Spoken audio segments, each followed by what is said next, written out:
देश में आज़ादी की लड़ाई से लेकर वर्ष 1977 तक तमाम आंदोलनों की मशाल थामने वाले जेपी यानी जयप्रकाश नारायण का नाम देश के ऐसे शख्स के रूप में उभरता है जिन्होंने अपने विचारों, दर्शन तथा व्यक्तित्व से देश की दिशा तय की थी। उनका नाम लेते ही एक साथ उनके बारे में लोगों के मन में कई छवियां उभरती हैं। लोकनायक के शब्द को असलियत में चरितार्थ करने वाले जयप्रकाश नारायण अत्यंत समर्पित जननायक और मानवतावादी चिंतक तो थे ही, इसके साथ साथ उनकी छवि अत्यंत शालीन और मर्यादित सार्वजनिक जीवन जीने वाले व्यक्ति की भी है। जयप्रकाश का जन्म 11 अक्टूबर 1902 में सिताबदियारा, बिहार में हुआ था। इनके पिता का नाम श्री देवकी बाबू और माता का नाम फूलरानी देवी था। 1920 में जयप्रकाश का विवाह बिहार के मशहूर गांधीवादी बृज किशोर प्रसाद की पुत्री प्रभावती के साथ हुआ। प्रभावती विवाह के बाद कस्तूरबा गांधी के साथ गांधी आश्रम में रहीं। जयप्रकाश ने रॉलेट एक्ट, जलियांवाला बाग नरसंहार के विरोध में ब्रिटिश शैली के स्कूलों को छोड़कर बिहार विद्यापीठ से अपनी उच्च शिक्षा पूरी की, जिसे प्रतिभाशाली युवाओं को प्रेरित करने के लिए डॉक्टर राजेंद्र प्रसाद और सुप्रसिद्ध गांधीवादी डॉक्टर अनुग्रह नारायण सिन्हा ने स्थापित किया गया। स्वतंत्रता संग्राम में जयप्रकाश नारायण के योगदानों के बारे में जितना कहा जाए वह कम है। वह विलक्षण प्रतिभा के धनी थे। भारत लौटने पर उन्होंने उस वक्त स्वतंत्रता संग्राम में कूदने का फैसला कर लिया। 1929 में वह कांग्रेस पार्टी में शामिल हो गए। बाद में जब कांग्रेस सोशलिस्ट पार्टी का गठन हुआ तो उन्हें उसमें शामिल कर लिया गया और उन्हें पार्टी का महासचिव बनाया गया। बाद के दिनों में कई बार वह जेल भी गए और लाठियां भी खाईं।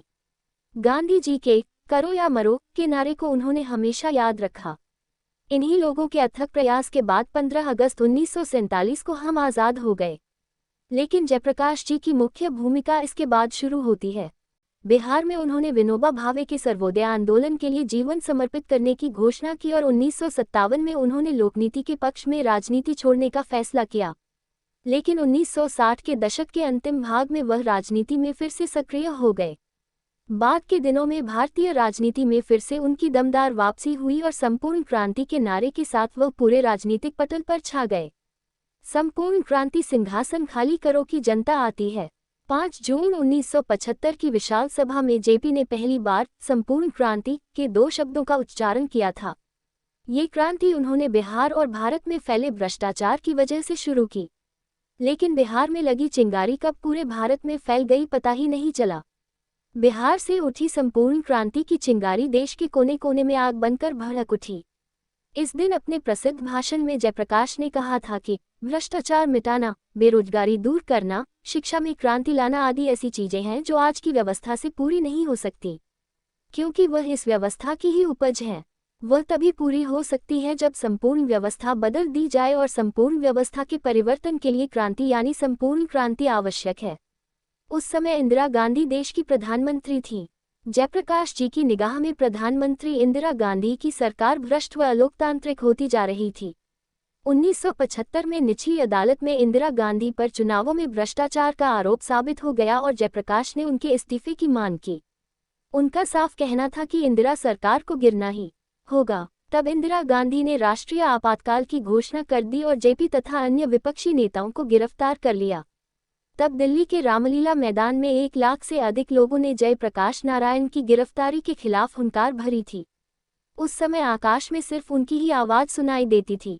उसी वक्त राष्ट्रकवि रामधारी सिंह दिनकर ने कहा था, सिंहासन खाली करो की जनता आती है। फिर जनवरी 1977 को आपातकाल हटा लिया गया और लोकनायक के संपूर्ण क्रांति आंदोलन के चलते देश में पहली बार गैर कांग्रेसी सरकार बनी।